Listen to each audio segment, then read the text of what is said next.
नमस्कार, प्रादेशिक समाचार के साथ मैं उदय शंकर झा। पहले मुख्य समाचार। आजादी के अमृत महोत्सव में देश अपने राष्ट्रीय प्रतीकों को पुनः प्रतिष्ठित कर रहा है। प्रधानमंत्री ने कहा, अमर जवान ज्योति को वार मेमोरियल में जाना था भावुक पल। मन की बात कार्यक्रम में प्रधानमंत्री नरेंद्र मोदी ने कहा, अब तक 15 से 18 साल की आयु वर्ग के 4.5 करोड़ बच्चों ने ली कोरोना वैक्सीन की डोज। यह गर्व की बात। देश आज राष्ट्रपिता महात्मा गांधी को उनकी 74वीं पुण्यतिथि पर श्रद्धांजलि दे रहा है। और आईसीसी अंडर 19 क्रिकेट विश्व कप में भारत ने बांग्लादेश को 5 विकेट से हराकर सेमीफाइनल में प्रवेश किया। और समाचार से पहले एक जरूरी संदेश। देश के कई हिस्सों में कोविड का संक्रमण तेजी से बढ़ रहा है। हम श्रोताओं से सतर्क रहने और 15 से 18 वर्ष के बच्चों सहित अन्य लोगों को टीका लगवाने में मदद करने की अपील करते हैं। कोरोना वायरस का नया स्वरूप ओमिक्रॉन चिंता का कारण है। कृपया सुरक्षित रहने के लिए 3 सरल उपायों का पालन अवश्य करें। मास्क पहने, 2 गज की सुरक्षित दूरी बनाए रखें, हाथ और चेहरे की सफाई का विशेष ध्यान दें। कोविड संबंधी किसी भी जानकारी और सलाह के लिए राष्ट्रीय हेल्पलाइन नंबर 011-239-78046 और 1075 पर संपर्क करें। वहीं राज्य हेल्पलाइन नंबर 104 डायल कर किसी भी समस्या का त्वरित समाधान लिया जा सकता है। और अब समाचार विस्तार से। प्रधानमंत्री नरेंद्र मोदी ने मन की बात कार्यक्रम में कहा कि आज हमारे पूज्य बापू महात्मा गांधी जी की पुण्यतिथि भी है। 30 जनवरी को यह दिन हमें बापू की शिक्षाओं की याद दिलाता है। अभी कुछ दिन पहले ही हमने गणतंत्र दिवस भी मनाया। दिल्ली में राजपथ पर हमने देश के शौर्य और सामर्थ्य की जो झांकी देखी, उसने सबको गर्व और उत्साह से भर दिया। एक परिवर्तन जो आपने देखा होगा, अब गणतंत्र दिवस समारोह 23 जनवरी यानी नेताजी सुभाष चंद्र बोस की जन्म जयंती से शुरू होगा और 30 जनवरी तक यानी गांधी जी की पुण्यतिथि तक चलेगा। इंडिया गेट पर नेताजी की डिजिटल प्रतिमा भी स्थापित की गई है।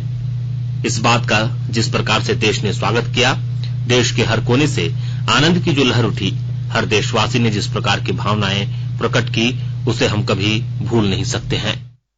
आजादी के अमृत महोत्सव में देश इन प्रयासों के जरिए अपने राष्ट्रीय प्रतीकों को पुनः प्रतिष्ठित कर रहा है। हमने देखा कि इंडिया गेट के समीप अमर जवान ज्योति और पास में ही नेशनल वॉर मेमोरियल पर प्रज्वलित ज्योति को एक किया गया। इस भावुक अवसर पर कितने ही देशवासियों और शहीद परिवारों की आंखों में आंसू थे। नेशनल वॉर मेमोरियल में आजादी के बाद से शहीद हुए देश के सभी जाबाजों के नाम अंकित किए गए हैं। मुझे सेना के कुछ पूर्व जवानों ने पत्र लिखकर कहा है कि शहीदों की स्मृति के सामने प्रज्वलित हो रही अमर जवान ज्योति शहीदों की अमरता का प्रतीक है। सच में अमर जवान ज्योति की ही तरह हमारे शहीद, उनकी प्रेरणा और उनके योगदान भी अमर है। श्री मोदी ने कहा कि अमृत महोत्सव के इन आयोजनों के बीच देश में कई महत्वपूर्ण राष्ट्रीय पुरस्कार भी दिए गए। इनमें एक है प्रधानमंत्री राष्ट्रीय बाल पुरस्कार। ये पुरस्कार उन बच्चों को मिले जिन्होंने छोटी सी उम्र में साहसिक और प्रेरणादायी काम किए हैं। हम सबको अपने घरों में इन बच्चों के बारे में जरूर बताना चाहिए। इनसे हमारे बच्चों को भी प्रेरणा मिलेगी और उनके भीतर देश का नाम रोशन करने का उत्साह जागेगा। देश में अभी पद्म सम्मान की भी घोषणा हुई है। पद्म पुरस्कार पाने वाले में कई ऐसे नाम भी हैं जिनके बारे में बहुत कम लोग जानते हैं। प्रधानमंत्री ने कहा कि भारत शिक्षा और ज्ञान की तपोभूमि रहा है। हमने शिक्षा की किताबी ज्ञान तक भी सीमित नहीं रखा, बल्कि इसे जीवन के एक समग्र अनुभव के तौर पर देखा है। हमारे देश की महान विभूतियों का भी शिक्षा से गहरा नाता है। पंडित मदन मोहन मालवीय जी ने जहां बनारस हिंदू विश्वविद्यालय की स्थापना की, वहीं महात्मा गांधी ने गुजरात विद्यापीठ के निर्माण में अहम भूमिका निभाई। उन्होंने कहा कि प्रकृति से प्रेम और हर जीव के लिए करुणा ये हमारी संस्कृति भी है और सहज स्वभाव भी। भारतीय संस्कृति के विविध रंगों और आध्यात्मिक शक्ति ने हमेशा से दुनिया भर के लोगों को अपनी ओर खींचा है। प्रधानमंत्री ने कहा कि कोरोना की नई वेव से भारत बहुत सफलतापूर्वक लड़ रहा है। ये भी गर्व की बात है कि अब तक 15 से 18 वर्ष के करीब 4.5 करोड़ बच्चों ने कोरोना वैक्सीन की डोज ले ली है। लोग सुरक्षित रहें, देश की आर्थिक गतिविधियों की रफ्तार बनी रहे, यह देशवासी की कामना है। देश आज राष्ट्रपिता महात्मा गांधी को उनकी 74वीं पुण्यतिथि पर श्रद्धांजलि दे रहा है। राष्ट्रपति और प्रधानमंत्री नरेंद्र मोदी ने आज राष्ट्रपिता महात्मा गांधी की पुण्यतिथि पर उन्हें श्रद्धांजलि दी। प्रधानमंत्री ने अपने ट्वीट में कहा कि गांधी जी के आदर्शों को लोकप्रिय बनाना हमारा सामूहिक प्रयास होना चाहिए। श्री मोदी ने कहा कि आज शहीद दिवस के अवसर पर वे उन सभी महान लोगों को श्रद्धांजलि दे रहे हैं जिन्होंने साहसपूर्वक देश की रक्षा की।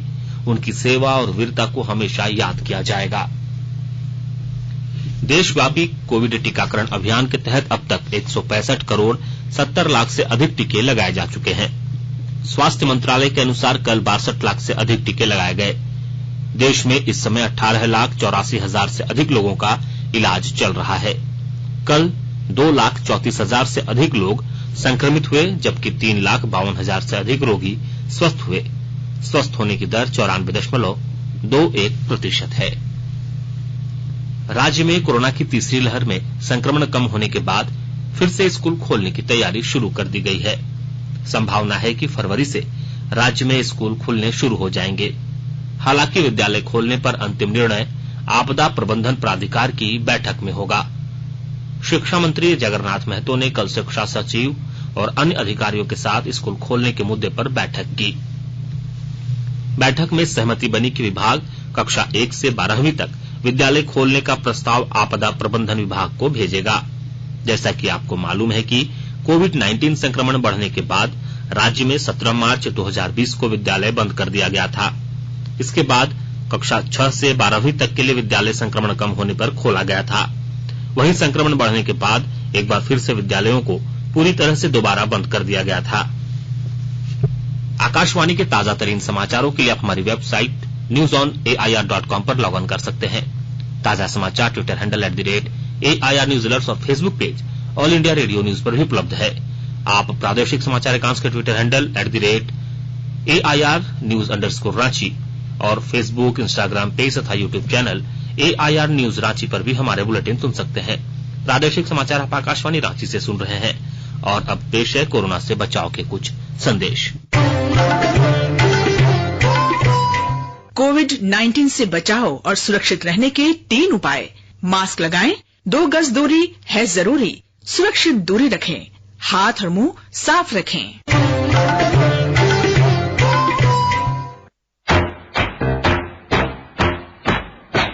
चलो मिलकर एक शुरुआत करें, चलो एक फैसला आज करें, मास्क नहीं तो टोकेंगे, कोरोना को रोकेंगे, चलो एक वादा करते हैं, चलो कुछ वादा करते हैं, मास्क नहीं तो टोकेंगे, कोरोना को रोकेंगे। भारत सरकार द्वारा जनहित में जारी। प्रादेशिक समाचार में आपका एक बार फिर से स्वागत है। संसद के बजट सत्र के पहले राज्यसभा के सभापति एम वेंकैया नायडू ने सदन की कार्यवाही सुचारू सुनिश्चित करने के लिए कल सर्वदलीय बैठक बुलाई है। यह बैठक वर्चुअल माध्यम से होगी। सरकार ने भी बजट सत्र के सुचारू संचालन के लिए सभी राजनीतिक दलों की कल ही सर्वदलीय बैठक बुलाई है। यह बैठक भी कोविड की स्थिति को देखते हुए वर्चुअल माध्यम से होगी। लोकसभा और राज्यसभा के राजनीतिक दलों के सदन के नेताओं को बैठक में बुलाया गया है। बजट सत्र कल राष्ट्रपति रामनाथ कोविंद के संसद के दोनों सदनों को संबोधित करने के साथ शुरू होगा। वर्ष 2021-22 का आर्थिक सर्वेक्षण कल ही संसद में रखा जाएगा।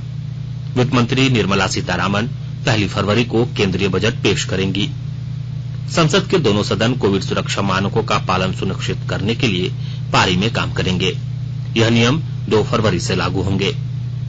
राज्यसभा की कार्यवाही सुबह 10 बजे से दिन में 3 बजे तक और लोकसभा की कार्यवाही शाम 4 बजे से रात 9 बजे तक चलेगी। बजट सत्र का पहला भाग 11 फरवरी तक चलेगा। 1 महीने के अंतराल के बाद सत्र का दूसरा भाग 14 मार्च से शुरू होगा और 8 अप्रैल को सत्र संपन्न हो जाएगा। अमृत महोत्सव के तहत आकाशवाणी के साप्ताहिक क्विज में आइए आप भी शामिल हों।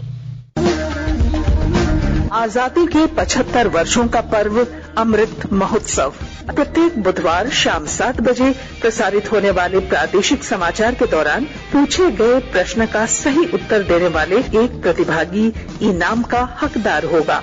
इसके लिए सुनते रहें आकाशवाणी रांची का प्रसारण।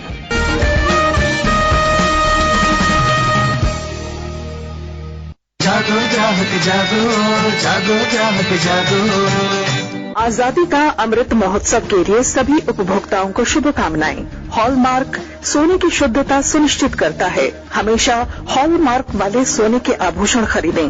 उपभोक्ता किसी भी शिकायत के लिए कृपया राष्ट्रीय उपभोक्ता हेल्पलाइन टोल फ्री नंबर 14404 पर संपर्क करें। उपभोक्ता मामले विभाग भारत सरकार द्वारा जनहित में जारी। जानो अपने अधिकारों को, अपने हक पहचानो, बेईमानों को सबक सिखाओ, ग्राहक अब तो जागो, जागो ग्राहक जागो, जागो ग्राहक जागो। सरायकेला खरसावां जिले में किसानों को आत्मनिर्भर बनाने की दिशा में कई योजनाएं संचालित किए जा रहे हैं। इसमें केंद्र सरकार की महत्वाकांक्षी योजना महात्मा गांधी राष्ट्रीय ग्रामीण रोजगार गारंटी अधिनियम भी अहम भूमिका निभा रही है। विस्तृत ब्यौरा दे रहे हैं हमारे संवाददाता। सरायकेला खरसावां जिले में किसानों को आत्मनिर्भर बनाने की दिशा में कई योजनाएं संचालित किए जा रहे हैं। इसमें केंद्र सरकार की महत्वाकांक्षी योजना महात्मा गांधी राष्ट्रीय ग्रामीण रोजगार गारंटी अधिनियम भी अहम भूमिका निभा रही है। गम्हरिया प्रखंड अंतर्गत बांदडी गांव में किसानों को अपनी फसल का दुगुना लाभ देने के उद्देश्य से महात्मा गांधी राष्ट्रीय ग्रामीण रोजगार गारंटी अधिनियम के तहत 1100 फीट पक्का नहर तैयार किया गया है, जिसमें किसानों को 20 एकड़ जमीन पर सिंचाई का सुविधा मिल रही है। गांव के 2 दर्जन से अधिक किसानों द्वारा सिंचाई सुविधा का लाभ लेते हुए बंदा गोभी, फूल गोभी, बैगन, आलू, टमाटर, साग आदि की खेती की गई है। पंचायत के रोजगार सेवक शंकर सतपति ने बताया कि मनरेगा योजना के तहत किसानों की मांग को पूर्ण करते हुए उन्हें सिंचाई सुविधा दी गई है। इस योजना से गांव के किसान अब सालों भर खेती कर पाएंगे। गोलक बिहारी, आकाशवाणी समाचार, सरायकेला खरसावां। राज्य में ठंड का कहर जारी है। कल राज्य के अधिकांश जिलों का न्यूनतम तापमान 10 डिग्री सेल्सियस से कम रहा। सबसे अधिक ठंडा गढ़वा जिला रहा। वहां का न्यूनतम तापमान 4 डिग्री के करीब पहुंच गया। राजधानी रांची का न्यूनतम तापमान 6.8 डिग्री रहा। मौसम विभाग के अनुसार झारखंड में 2 फरवरी से बादल छाए रह सकते हैं।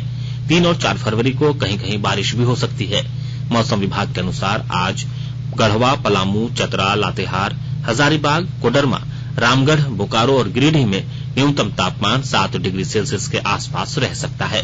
वहीं रांची, गुमला, खूंटी, सिमडेगा, धनबाद, देवघर, जामताड़ा, दुमका, गोड्डा, साहिबगंज और पाकुड़ में न्यूनतम तापमान 8 डिग्री सेल्सियस रहने की उम्मीद है।